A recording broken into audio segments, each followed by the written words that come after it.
VirtualBox versus VMware, which is honestly better?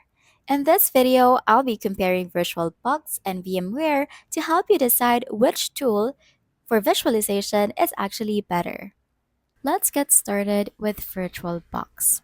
It's completely free and open source, supports most operating systems, and it's perfect if you're just experimenting or learning. It's great for students, hobbyists, or anyone who wants to spin up a quick VM without spending money. But it does come with downsides.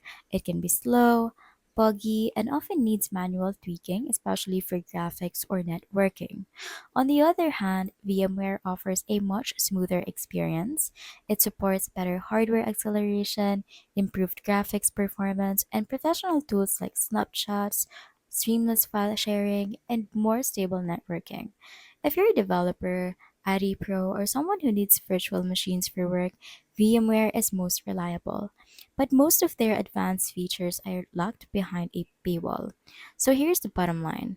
If you're on a budget and just testing things out, go with VirtualBox.